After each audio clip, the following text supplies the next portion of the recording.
Você chega na sua casa, depois de um exaustivo dia de trabalho, liga a televisão, aí assiste conflitos políticos, guerras aqui, guerras ali, asteroides, cometas, um monte de coisa acontecendo, gasolina aí na 7, feijão disparado, vai faltar carne, você muda de canal, o outro está pior ainda. Aí você vai dormir preocupado com aquele monte de notícia que chegou para você, pandemia, nova cepa delta, vacina, e você fica preocupado. Aquela noite você começa a dormir, já acorda de noite. No outro dia de manhã, cedinho, você vai ali na caixinha de correio e ela está cheia de boleto, conta para pagar, multa, cobranças. Aí você pega aquilo ali e olha, sabendo que a sua empresa pode te dispensar a qualquer momento, por causa de alguma crise que ela esteja passando. E aí você vai comer alguma coisa, né? Não é de ferro.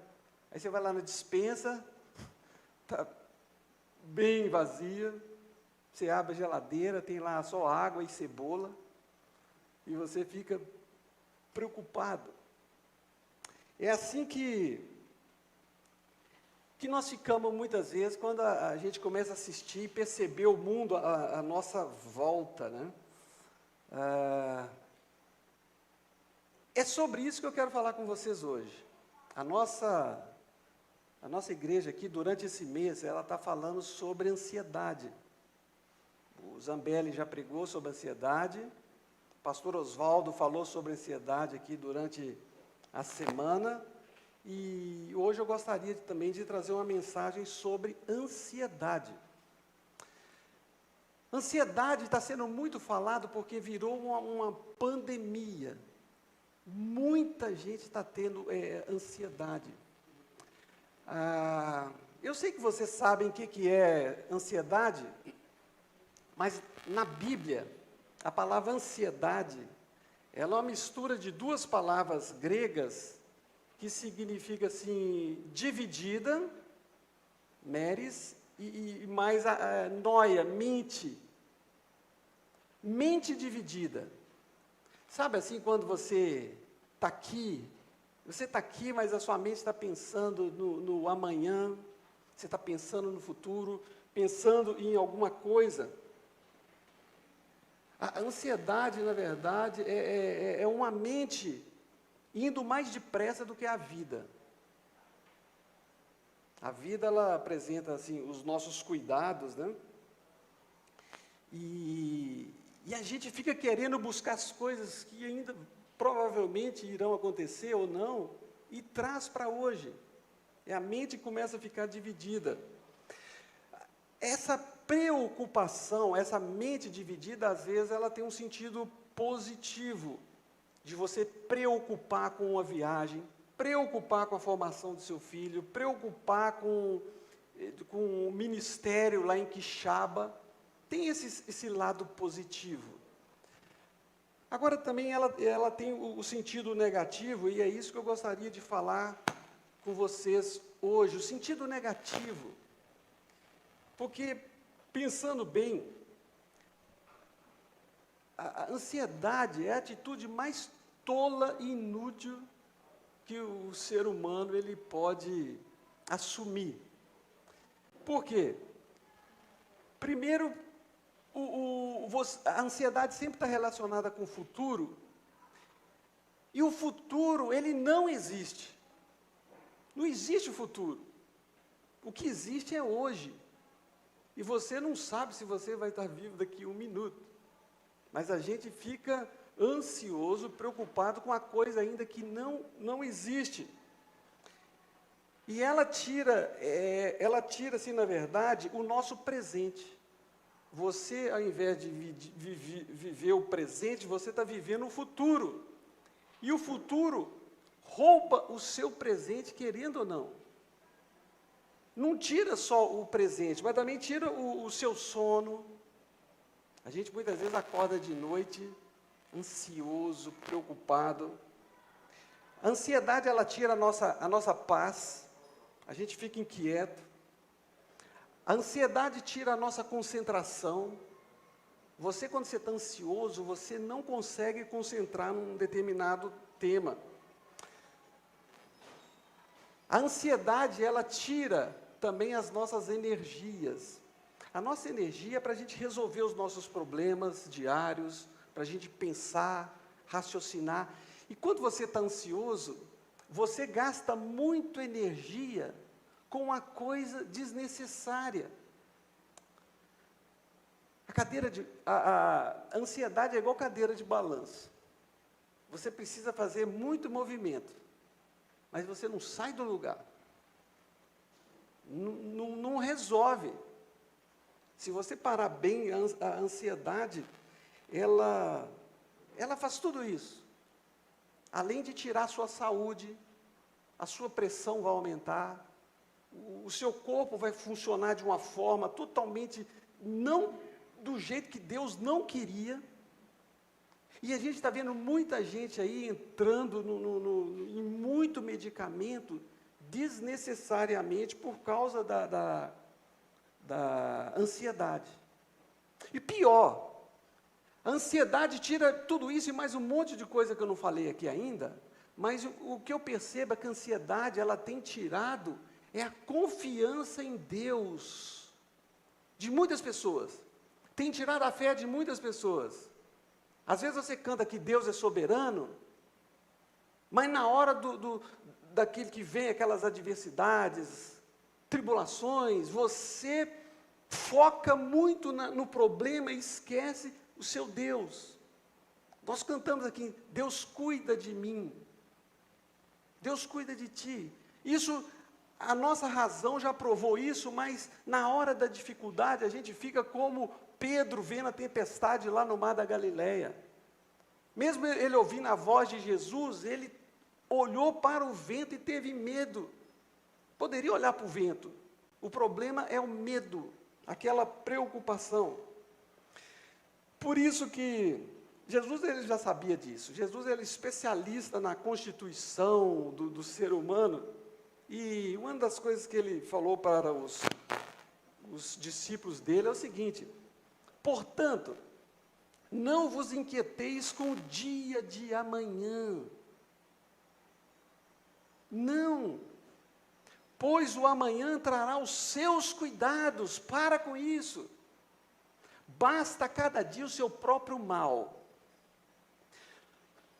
Um conselho que eu dou para muita gente que está passando por problemas gravíssimos, enfermidades na família, um monte de coisa, tudo junto, aquela coisa toda. O conselho que eu dou é o seguinte: olha, viva um dia de cada vez. E de preferência, procura dividir o dia em duas partes. Viva amanhã, depois você vive à tarde e o resto do dia. Porque não adianta você pegar o fardo do futuro e jogar nas suas costas, você vai afundar. Você vai afundar. Basta cada dia o seu próprio mal. As pessoas sabem disso, mas elas preferem resolver esse problema da ansiedade de uma outra maneira. Que tal ir ali no boteco e tomar um álcoolzinho? Você vai sentir uma boa, você vai ficar legal, você vai rir. Eu nunca fiquei bêbado, mas parece que o pessoal fica muito alegre, porque o pessoal começa a rir tão alto, né? Aquelas gargalhadas altas. Então vamos fumar maconha. Dizem que quando fuma maconha, o cara fica muito exaltado, muito alegre, ele se sente todo onipotente, empina a moto, acha que ele é o bom. O pessoal usa isso, e outros, por causa de umas coisas assim, não tão graves, eles cometem o suicídio, que é já um terceiro passo. Na casa da minha irmã, lá em Belo Horizonte, um prédio alto, e você já até sabe o que eu vou falar, né?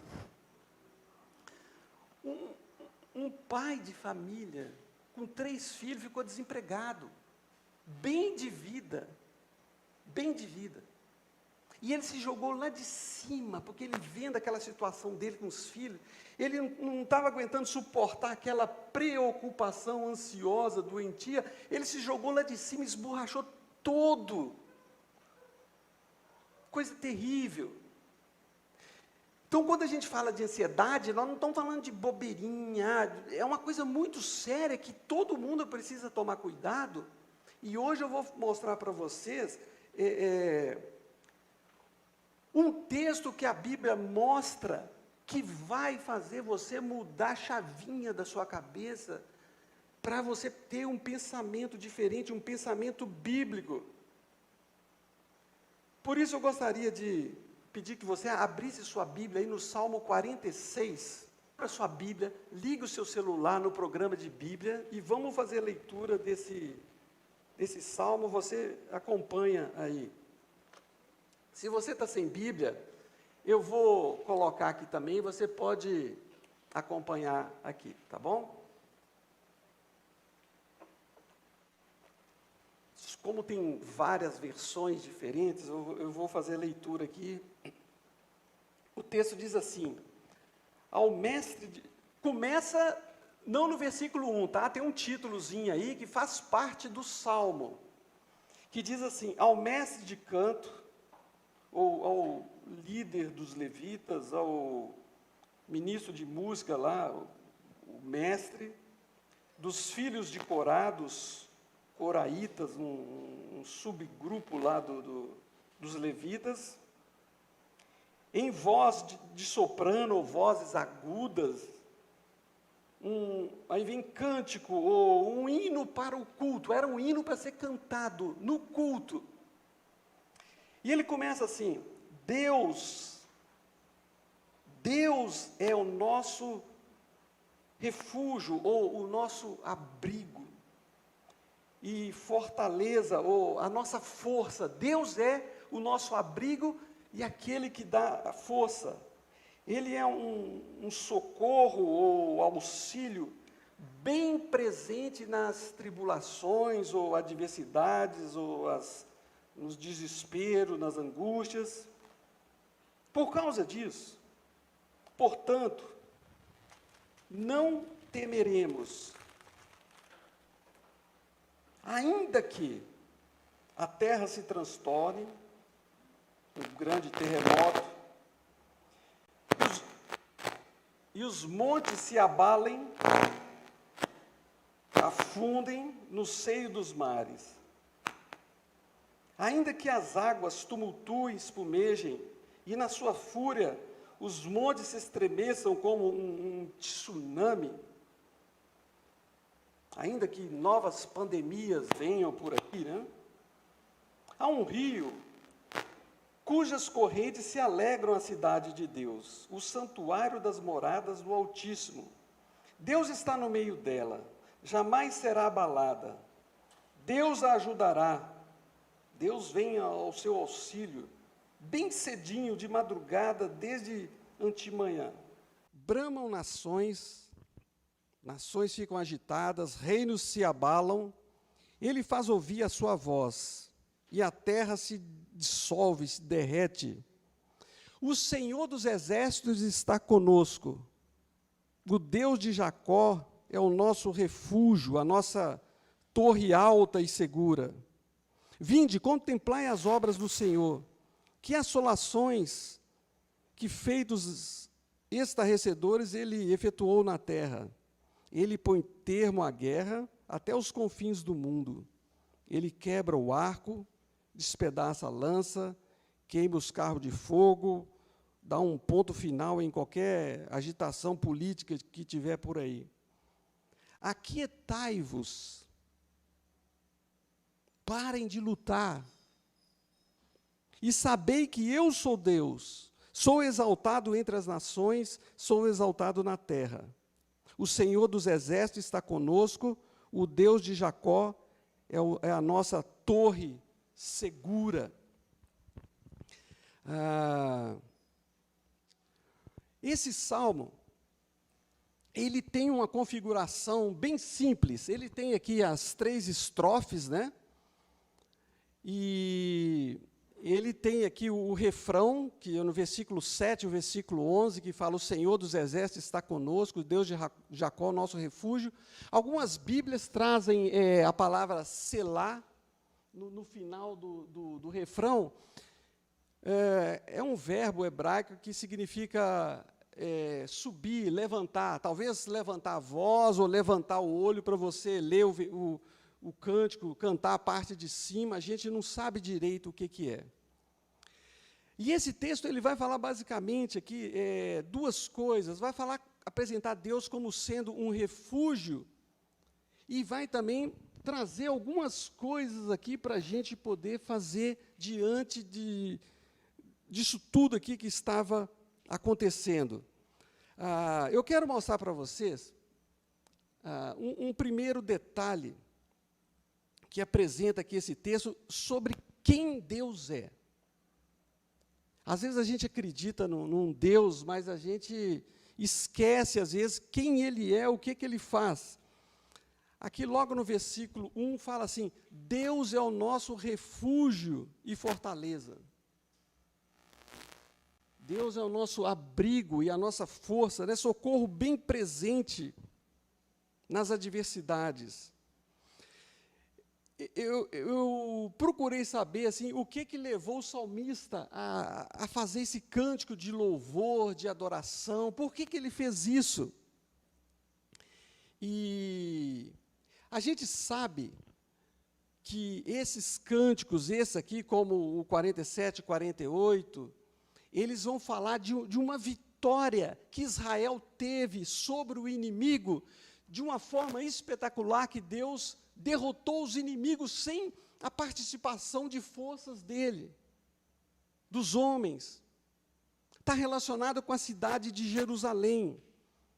E quando a gente analisa, a gente procura investigar quando foi que aconteceu isso, os comentaristas, eles colocam em um período em que Jerusalém foi sitiada por um camarada chamado Sin-Aque-Eriba, também conhecido como Senaqueribe, um camarada que faz parte da história, o líder, o todo-poderoso do Império Assírio.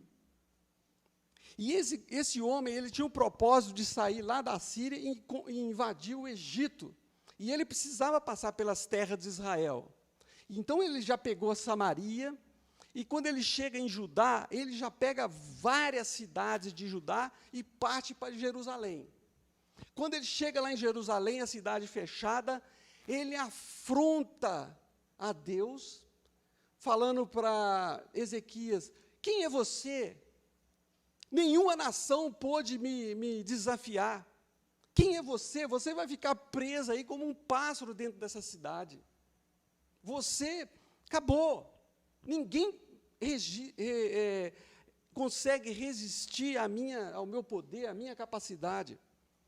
Quando estava acontecendo essa ameaça de uma superpotência num lugar pequenininho, na época Jerusalém era a cidade de Davi, era uma coisa pequenininha. O que Ezequias fez? Jerusalém é uma cidade que não tem rios. A água de Jerusalém vinha de uma fonte externa, chamada aqui fonte de Gion. Essa água escorria aqui para o vale de Cedron. Do lado de cá está o Monte das Oliveiras.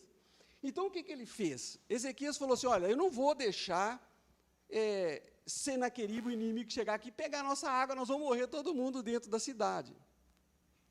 E Senaqueribe, ele ficou mais ou menos 6 meses aqui nessa cidade em volta. O que ele fez? Ezequias tapou a fonte, e eles escavaram um túnel debaixo da rocha, debaixo de Jerusalém, um túnel de quase 600 metros, atravessando toda aquela cidade, e aquela água foi levada lá para o tanque de Siloé, que Jesus mandou lá o cego ir lá para lavar, lá dentro. E lá em Jerusalém, hoje em dia, você atravessa esse túnel, tem água, aquele riachozinho correndo até hoje. A gente atravessa aquilo ali e chega lá no tanque de Siloé. Foi isso que Ezequias fez. Só que também Ezequias, ele foi consultar a Deus e consultou Isaías, que estava lá. E Isaías trouxe uma palavra de Deus para ele. E a palavra de Deus para esse Senaqueribe todo-poderoso era: por causa do teu furor contra mim, e porque a tua arrogância subiu até os meus ouvidos, eis que porei o meu anzol no teu nariz, e o meu freio na tua boca, e te farei voltar pelo caminho por onde vieste. O povo tinha tudo para ficar ansioso, preocupado. Lógico. Havia quase 200.000 soldados em volta da cidade. E o texto conta, se você pode ler isso depois, lá no Isaías 36 e 37, Deus mandou um anjo no acampamento dos assírios e matou 185.000 pessoas. Foram feridas 185.000 pessoas, e o rei Senaqueribe voltou murchinho lá para a terra dele, lá para a Síria. E quando chegou lá, ele foi morto pelos seus próprios filhos. O que eu quero mostrar para vocês é o seguinte, que não importa o problema que você esteja passando, Deus, a palavra que sai da boca de Deus, faz acontecer. Deus pode mudar uma situação que você nem imagina. Nós, às vezes, ficamos preocupados, mas o que a gente precisa olhar é saber que Deus, ele pode mudar uma situação. Você já deve ter visto a Bíblia, vários versículos, várias músicas, que fala que Deus, ele é bom. Em Naum 7 tem um texto famoso, né? O Senhor é bom, é fortaleza no dia da angústia, e conhece os que nele confiam.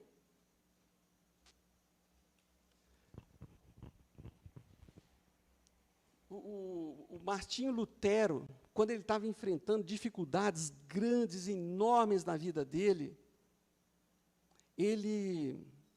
coisas terríveis, ele, baseado nesse Salmo 46, ele escreveu um hino muito conhecido: Castelo forte é o nosso Deus. Porque ele conhecia, ele experimentava tudo isso.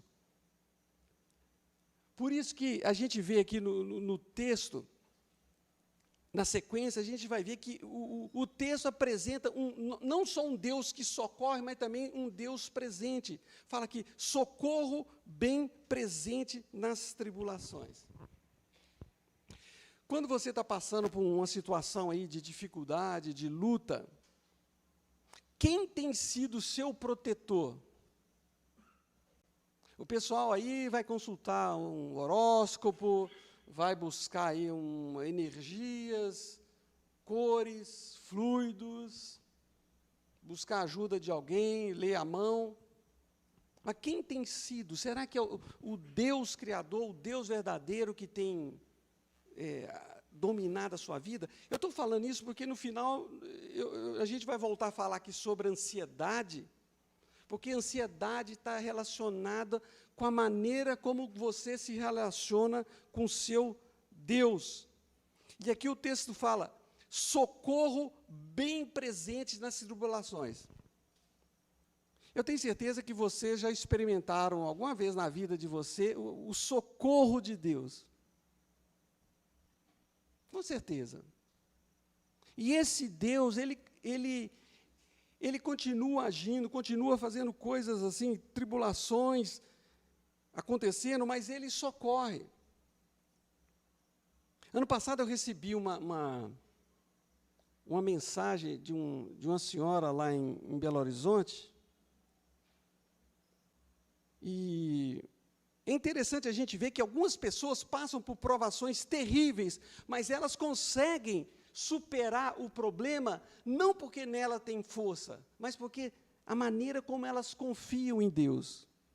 Ela mandou uma mensagem para mim, eu achei interessante. Ela diz assim: boa noite, pastor. É muito triste perder uma filha única. Tem 3 meses que ela partiu. Já pensou o que é isso? Perder a filha única, filha amada? É a maior dor do mundo. Eu posso falar para vocês que é mesmo. É a maior dor que assim, um pai ou uma mãe pode sentir, é a perda de um filho. É um negócio inexplicável. E ela não estava doente. Foi tudo tão rápido. Ela também conheceu a Jesus. Graças a Deus. Isso me consola muito. Acredito que no céu reconheceremos nossos queridos. Eu vivo e me mantenho firme por essa esperança. E o Espírito Santo de Deus tem cuidado muito de mim e do meu marido. E olha só que interessante. Estamos fortes, unidos, mesmo com toda a dor e saudade da nossa princesa. Estamos fortes e unidos, mesmo com tanta saudade, porque ela confia em Deus, ela crê em Deus. A coisa mais importante para a gente viver nesse mundo que está cada vez mais caótico e não vai melhorar, o mundo não vai melhorar, é você tomar a decisão de você crer de todo o coração no seu Deus, porque senão você afunda. Porque senão você afunda. Agora, fica sabendo de uma coisa. Se um dia na sua vida você tiver passar por situações terríveis, que nós não estamos imunes, o cristão também não está imune, seu carro pode ser roubado, sua casa pode pegar fogo, você pode perder um filho. Se um dia Deus permitir que isso aconteça por você, que você passa por uma estrada cheia de pedras, pode saber que Ele vai providenciar as botas apropriadas para você passar por isso. Porque é assim que Ele age. Quando a gente coloca Deus em primeiro lugar. A despeito daquele conflito que estava havendo todo na cidade, de guerras, de conflito, desespero dele, o salmista mostra um contraste agora, que fala assim: há um rio cujas correntes alegram a cidade de Deus, o santuário das moradas do Altíssimo. O Salmo 48 é aquela música que nós cantamos, né? Grande é o Senhor e muito digno de louvor, na cidade do nosso Deus. A gente não adora Deus lá em Jerusalém, nem naquele monte, mas a gente adora Deus em qualquer lugar. Aquele salmo é de gratidão a Deus ainda por aquele livramento que Deus tinha feito aqui na cidade. E a despeito de tudo aquilo que estava acontecendo, o salmista falou assim: Deus está no meio dela. Às vezes, quando a coisa está tão complicada na nossa vida, nós perdemos a visão de Deus. Sabe por quê? Porque a gente olha para baixo, a gente abaixa a cabeça, enquanto a gente deveria olhar para cima, para perceber a presença de Deus. Aí ele fala aqui que as nações estão agitadas, tudo se dissolve. Aí ele fala, um dos versículos mais bonitos que eu vejo na Bíblia: o Senhor dos exércitos está conosco, o Deus conosco, Deus Emanuel, o Deus de Jacó é o nosso refúgio. Jacó era um camarada muito complicado, nós estudamos a vida dele aqui. Ele tentava resolver a vida dele, as coisas dele, dando um jeitinho para Deus. Sabe assim, aquele camarada que gostava de dar um jeitinho, arrumava em confusão. Mas o Deus de Jacó, o Deus que quebrava o galho dele, que resolvia os problemas dele, que aparecia para ele, que fazia uma aliança com ele, esse mesmo Deus que está sendo citado aqui. Esse Deus é a nossa torre alta, que é a palavra refúgio, que é uma fortaleza, uma coisa alta que dá segurança. Esse aqui é o nosso Deus. E vocês podem ter certeza, o tempo de dificuldade que a gente passa nessa vida, que causa ansiedade e preocupação, você vai perceber muitas vezes a presença de Deus, não é quando tudo está bem. Quando você ganha um carro, ganha um emprego, uma coisa, você fala, glória a Deus. Que bom que Deus está comigo. Agora, e quando as coisas não estão tão bem assim? Será que você vai falar assim, Deus, o Senhor dos Exércitos está comigo, o meu Deus é maior do que tudo isso? A gente fica falando para Deus, oh Deus, o meu problema é muito grande, está certo.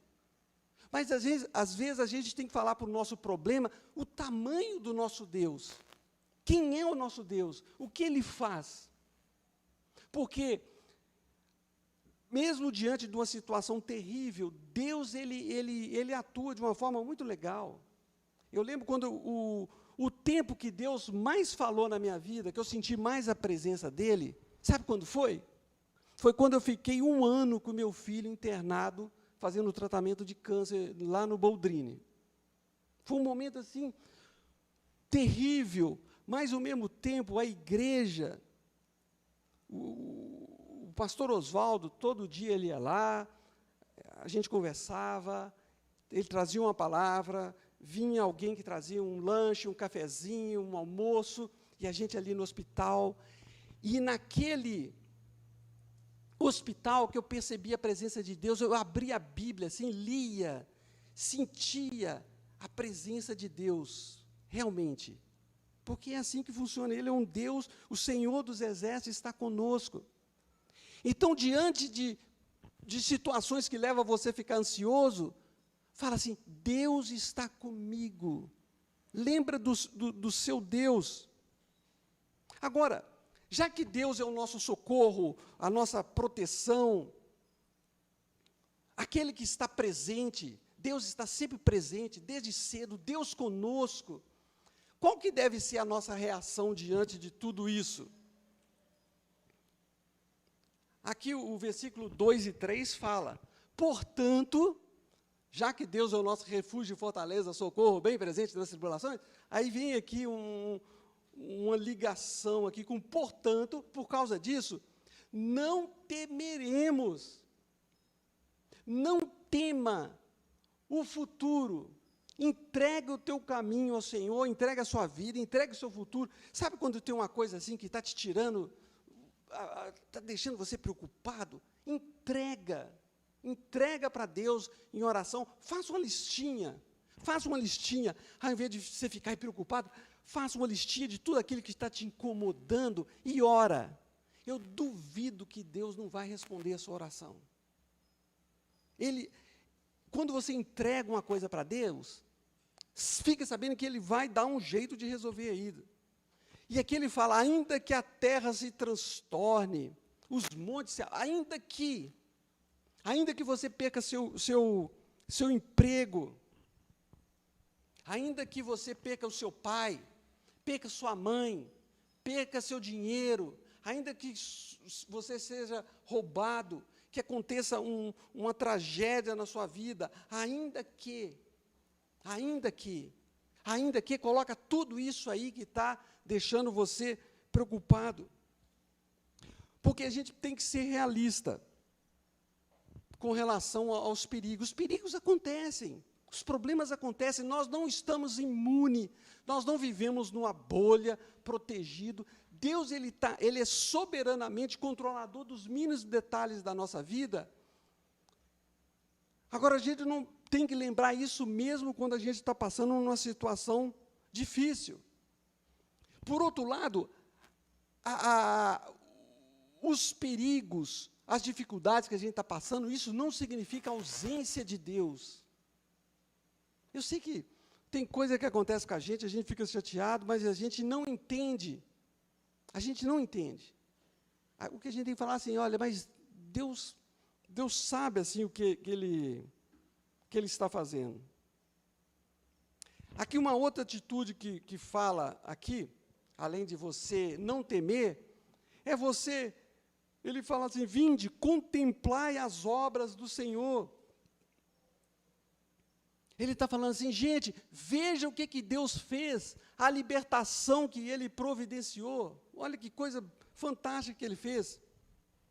Ele pôs fim na guerra, Ele, não é você, não somos nós. Tem coisa que nós não vamos conseguir resolver, mas Deus, Ele sabe. Agora aqui está chamando a atenção para alguma coisa. Ele está levando o pessoal a olhar para o passado. Lembra do passado, coisas que Deus já fez na sua vida. Você já parou para pensar? Você sabe quantos caminhões e carros você já cruzou com Ele na estrada, nas viagens? Você sabe quantas vezes Deus já te livrou, te protegeu? A gente não tem ideia. Você sabe, você já percebeu? Tem gente que fica querendo assim, Deus, faz um milagre em mim, na minha vida, derrama, eu quero um milagre na minha vida.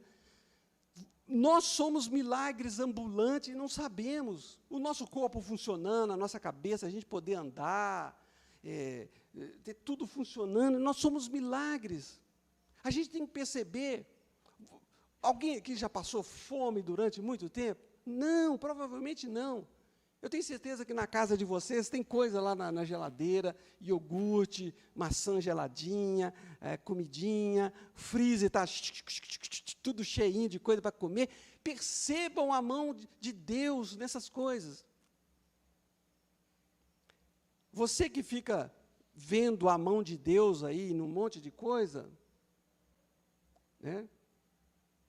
Aquele que vê a mão de Deus em todas as coisas, deve deixar todas as coisas na mão de Deus, as coisas pequenas e grandes. Para que a gente ficar preocupado com o futuro? Olha o que Deus fez. Eu lembro que, em 98, teve uma crise muito grave aqui no Brasil. Aliás, eu já passei por tantas crises, né? A crise de 64 na minha família, lá, com o irmão preso, perseguição, crises, 68, 78, a vida da gente é marcada por crises, tá? Os mais novos aí já vão acostumando que é assim mesmo, pandemias. Eu lembro que chegou no início ali de 2000 e pouco, ali, a escola que a Cláudia trabalhava dando aula, que eu tinha que trabalhar porque só o meu salário não dava, mandou ela embora. Aí eu falei, e agora? O que vai acontecer? Eu falei, Deus vai fazer alguma coisa. Sabe o que Deus fez? Eu fui mandado embora também. Ficou os dois mandando. Aí cheguei em casa, olhei um para a cara do outro assim, e falei, e agora? O que vai acontecer? E a mãe dela doente, imagina, minha sogra doente em casa ainda, somos tudo isso. Eu falei, e agora? Então, como eu já sou macaco velho, já sei como que a coisa funciona com Deus, eu falei assim, olha, eu não estou entendendo nada. Ficar olhando um para a cara do outro, assim, dentro de casa, e marido dentro de casa é meio complicado, né? E ali, aí, quando estão os dois ainda, aí fica aquela coisa, e agora, como é que vamos... E os meninos, pai, quer comida, quero isso, eles gostam de comer muito. Eu falei, e agora? Como é que vão pagar as contas? Conta chegando, preocupação. Eu falei, Cláudia, vem cá, vamos pegar o seu currículo, vamos levar numa escola lá em Valinhos. Ela falou, não, desiste, não vai dar certo. Ela levou, nós levamos numa quarta-feira. Quando foi sexta-feira, a escola chamou ela para começar a trabalhar já. Porque ela falou assim, tem centenas de currículos na minha frente, e ela foi chamada. Aí, como ela passou a ganhar 4 vezes mais do que ela ganhava lá no Colégio Batista. Aí eu falei, agora eu vou ficar em casa, não preciso trabalhar. Que bom, né? Aí passou pouco tempo depois, eu pude, nesse período que eu fiquei parado também, eu pude trabalhar em várias igrejas, fazer um monte de projetos, e depois eu entrei num outro lugar para trabalhar, que foi uma bênção. Mas na hora que a coisa acontece, a gente fica preocupado. A gente fica assim, mas Deus sabe o que Ele está fazendo. Por isso que, aqui já no versículo 10, ele fala assim, aquietai-vos, sabei que eu sou Deus, aquietai-vos. A ideia dessa palavra aqui é, pare. Não fica nessa loucura, parem de lutar, pare de tentar dar um jeitinho, pare de ficar nessa paranoia, pare de ficar ansioso, porque isso aí não vai ajudar nada. A gente tenta, a gente às vezes fica preocupado assim, mas o que eu devo fazer, ou eu devo orar? Eu devo fazer alguma coisa ou eu devo orar? A gente às vezes fica na dúvida, né? Acho que a gente tem que fazer as duas coisas. A gente tem que trabalhar como se tudo dependesse da gente. E a gente tem que orar como se tudo dependesse de Deus. Tem que fazer as duas coisas. A gente tem que orar e as coisas não caem de céu. Quando Jesus falou assim, observai as aves do céu, elas não semeiam, não colhem, mas Deus não fica colocando comidinha na boca dela, não. Ela sai para voar, vai aqui, foge do gavião, leva pedrada, foge da arapuca. Na busca do nosso sustento é que nós não devemos andar ansiosos. Por isso ele fala assim, aquietai-vos, parem com isso. Chegou o momento, hoje de manhã na aula aqui da escola dominical, muito boa, do povo ali, das pragas, aquela história toda de Moisés, que vocês conhecem muito bem. Moisés estava saindo, ele andou um tanto do Egito, até lá no Mar Vermelho, e o mar fechado, com aquele povo, o povo falou assim, Moisés, trouxe a gente para cá para a gente morrer, era melhor morrer lá no Egito. Moisés, e agora, o que eu vou fazer? E atrás estava vindo a tropa do Egito. E Moisés, naquele momento de dificuldade, diante de um obstáculo, ele fez uma coisa que nós devemos fazer. Ele fala aqui em Êxodo, fala assim, Moisés, porém, respondeu ao povo, não temais. É o que nós vimos aqui. E ele falou assim também, aquietai-vos, a mesma palavra que eu mostrei para vocês. Não temer, primeira coisa, não deixa que o medo ficar aí criando raiz em você, não tenha medo, e aquiete-se, entregue o problema na mão de Deus, e vede o livramento do Senhor que hoje vos fará, porque os egípcios que estão vindo aí, nunca mais os tornareis a ver, o Senhor pelejará por vós, e vós vos calareis. Quando você ora lá no seu quarto, você está numa dificuldade muito grande, Deus, Ele quer pelejar por você. Ele quer que você participe do projeto que Ele tem para a sua vida através da oração. A oração não é para falar para Deus o que Ele tem que fazer, não. É para você entender quem é o Deus que está cuidando de você. Porque quando você ora, você se humilha.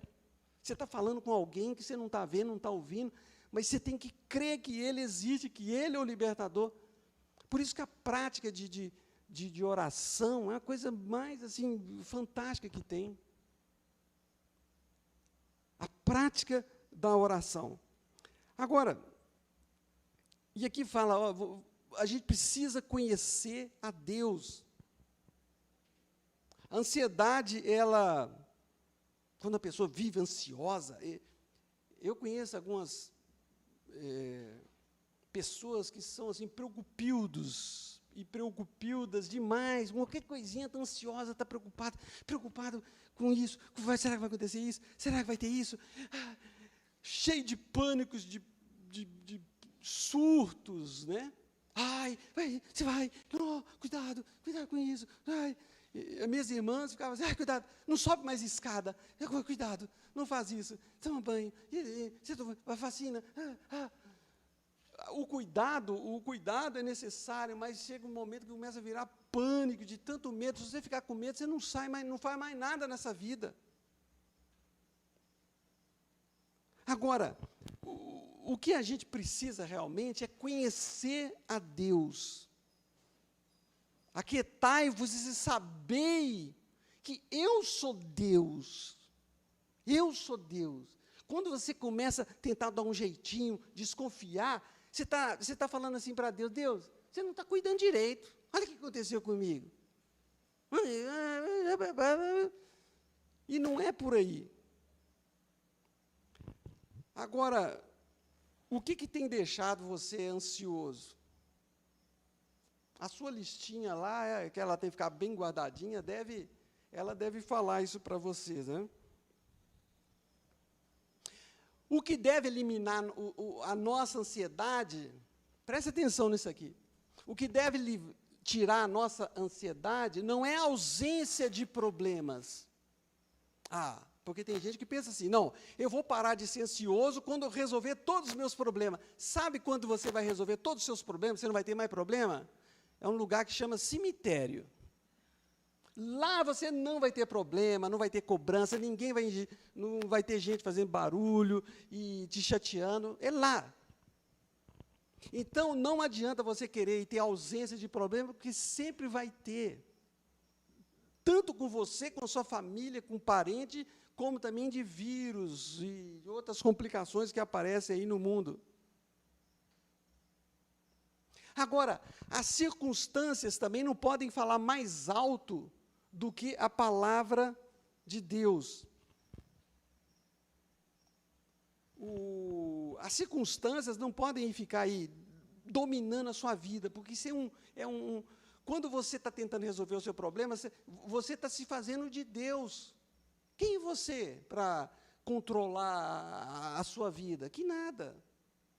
Há uma música que fala assim, um corinho mais antigo, que fala, esta paz que eu sinto em minha alma, não é porque tudo me vai bem. Esta paz que eu sinto em minha alma é porque eu olho ao meu Senhor. Não olho circunstâncias, não. Olho o seu amor. Não me guio por vistas.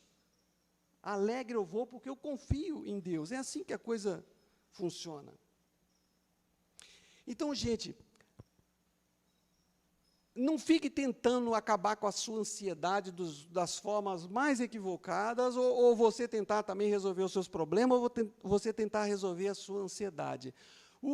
A melhor coisa para resolver a ansiedade chama-se fé. Confiança em Deus, firmeza em Deus. E isso você não compra em supermercado, não compra em lugar nenhum. Isso vem através do estudo da palavra de Deus. Não vem com nada mais. É quando você estuda a Bíblia, gasta tempo com a Bíblia e lê a Bíblia e ora. Isso é que vai te fortalecer a enfrentar essa paranoia que está acontecendo no nosso mundo, chamada ansiedade. Leia mais sua Bíblia. Seria muito legal se as pessoas usassem a Bíblia como usam o celular. Seria muito bom. Cadê você? Eu vou sair. Onde que está? Achei. Agora eu vou. Deixa eu ver se tem alguma mensagem para mim aqui. Deixa eu ver, tem uma mensagem. Olha, cadê você? Queria te mandar um negócio muito legal.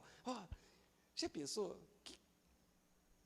Mas já houve um tempo que era mais assim, né? Agora em dia as pessoas estão deixando a Bíblia de lado, acham que elas não precisam de alimento, não precisam de comida, elas começam a enfraquecer, aí, quando vem uma dificuldade, ela desaba, ela vira uma casinha construída na areia movediça, no Morro do Bumba, lá no Rio de Janeiro. Desce tudo quando vem a dificuldade. Agostinho, um dos grandes teólogos ali do início da história da igreja, ele passou por muita luta, muita dificuldade. A vida dele foi uma vida de busca de sentido e significado, que é tudo isso que a gente passa. E ele fez uma frase muito interessante.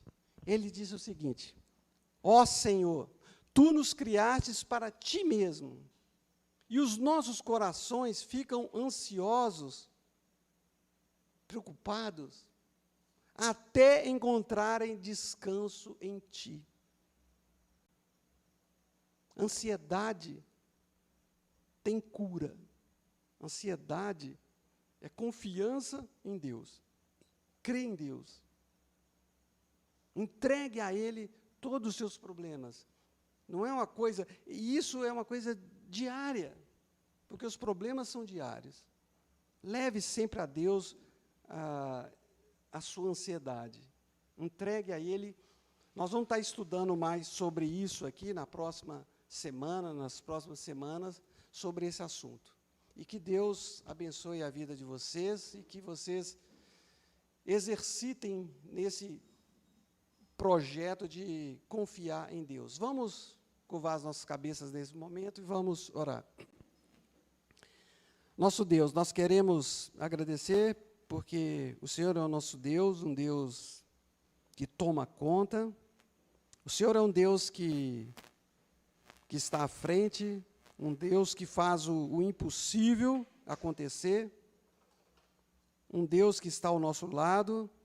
O Senhor é um Deus presente, um Deus ciente, um Deus onipotente, onipresente. E nós queremos pedir que o Senhor coloque essa palavra na mente e no coração de cada pessoa aqui. Obrigado por essa liberdade que nós temos aqui, por esse espaço, e que o Senhor abençoe cada membro dessa igreja, os visitantes, os nossos conhecidos. Oramos assim em nome de Jesus. Amém.